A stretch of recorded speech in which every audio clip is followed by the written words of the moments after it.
morning. My name is Mohit Pawar and I am from TITNS Bhiwani from Mechanical First Year Branch. Today we have Dr. S.N. Singh who is going to deliver a lecture on report checklist. So sir, you are.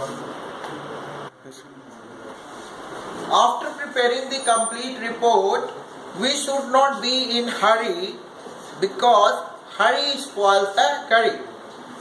We should be very systematic, very organized in our approach, and we should look back in our report and revise it, give final overview, and in that overview we should think that whether title page is complete, is there any mistake in the title. We should be focusing on title, name of the writer, organization, date.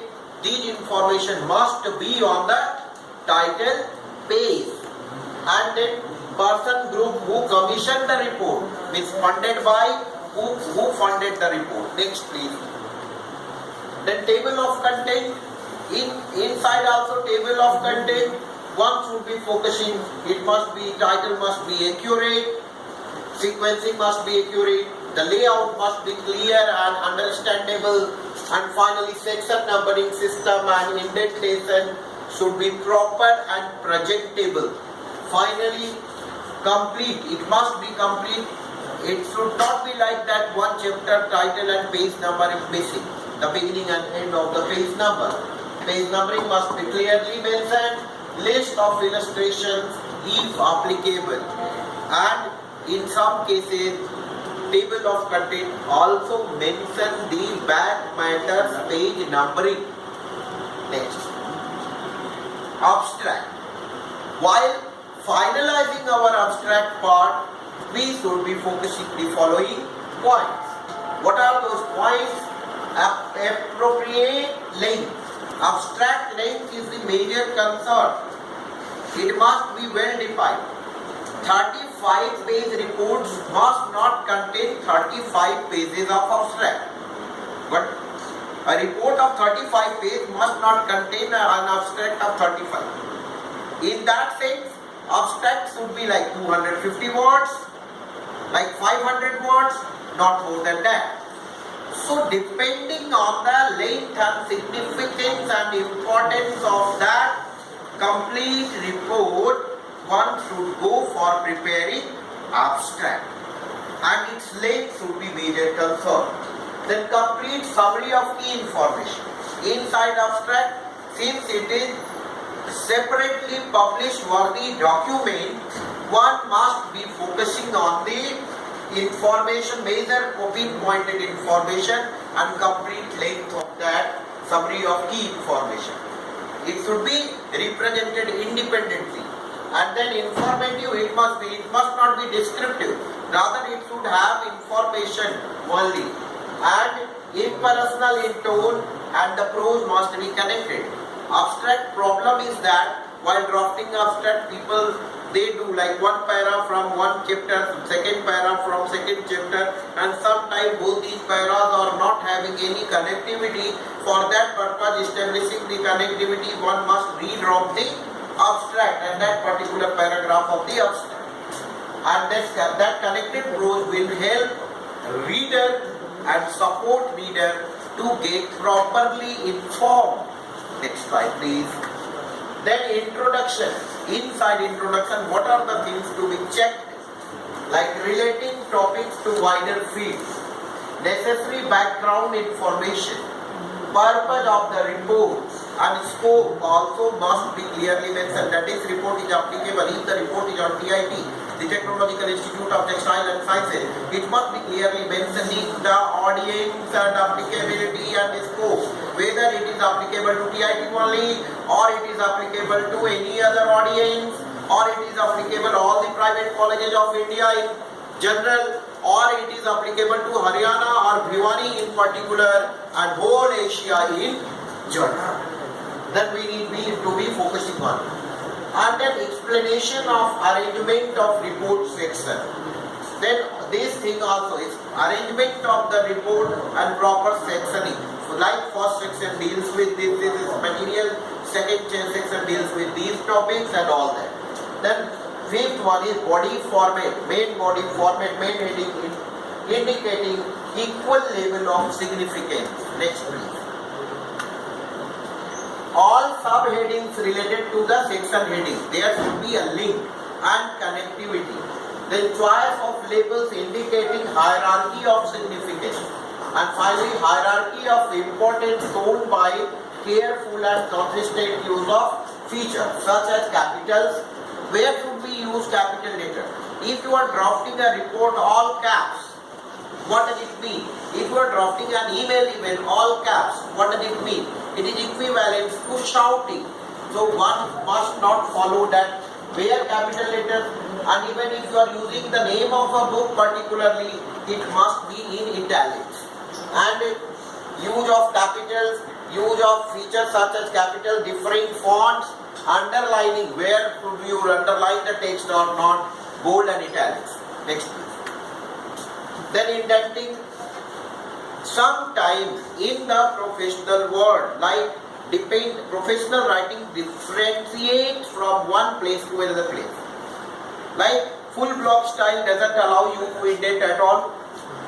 Indenting in semi-block style, you are free to use some certain liberality, take some liberty, and then coming to loosely hanging. So depending on that, what type of indenting are you going to follow, and that must be applicable from the page 1 to the last page, that indenting pattern. Numbering and letter system, space between section to enhance readability and layout. Suppose that your report is very significant, but you have adopted the font size 8. Who will read it?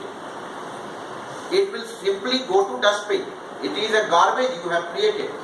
Even if the report is very significant, font size should be readable at least. And if it is going to be submitted to the superior person, you must remember that elderly people, definitely they are going to have some weakness in their eyes and they might be using glasses. For that purpose, why are you enforcing headache to them by adopting a very small font size? Instead, you should adopt very good readable font size. And that is space between the lines. Readability is the first factor of a good report. Then when using charts, statistics and illustrations, check for suitability, captions, reference in the text and positioning where the chart is supposed to be put. Like suppose that your explanation is prior, chart is later. Is it a good manner? Explanation is on page number 10, chart is on page number 20. There is no connectivity, no coherence and no link between them. That is again not a quality of a good report or properly formatted report. So we must be focusing on that. And then next page please. Acknowledgement of all sources. One must not be, you can say, intolerant and to the references if you are not citing there. If I am adopting, I must be cordial enough, I must be, you can say, trained properly to recognize, because it is uncultured, it is selfish way. Even if I am borrowing a pen from you, I should say thank you. Even if I am borrowing something, some help from you, I must say thank you. Etiquette, professional etiquette is referencing and acknowledging the source, including material referred to indirectly or directly, quotations, copied diagram, table, and so on and so forth.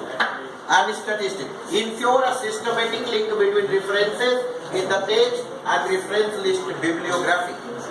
There should be a proper link. Then expression should be, this is another part. This is the part of representation and expressing how we are going to express our report. How to express is the core issue of any communicative learning or any sort of communication. So expression should be correct. By giving wrong expression in your report, you are going to mislead the community mislead the area of immediate vicinity. You are going to mislead the society at large, and you are going to commit a crime to human being if your report is wrong. So expressions must be correct, and it should be in your own words. It should be concise. As is we have mentioned, keep it simple and short. Clear and to intended reader who is going to wish to supposed to read, and it should be written in that tone. Like a report prepared for 5th standard student and a report prepared for BTech student, the language should be accordingly used, and it should be the technicality of the language must be checked if we are going to prepare a report for the 5th standard student. The clearly intended reader, formal and factual. It should be formally written, formal in tone and based on facts that I have repeatedly stressed upon. Next please. Content, logical development of ideas from one section to another, and within each section citing evidences should be there. Relevant, so it must be relevant. Irrelevant citation should be cut. And then it must be objective in tone, specific. Then conclusion arising out of fact. Conclusion should also come from the fact, factual. And then convincing, it should convince the reader.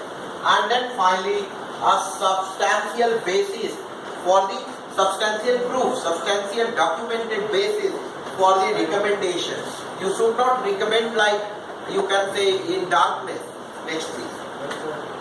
Recommendation if applicable based on the conclusion, practical utility should be there. Specific, well organized with the most important first.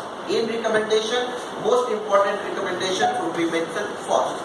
And then list of references. Total in the text listed by the Harvard system or MLA system or even IPA system, API system, so many system is there.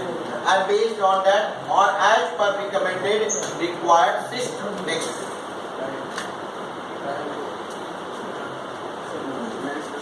Bibliography, text consulted but not referred to directly in the report. Then glossary is included. Arranged alphabetically. Glossary should be arranged in alphabetical order. Bibliography should maintain the list of the text consulted but not referred directly in the report. Then appendices placed at the end of the report included, arranged in the order and referred to in the report.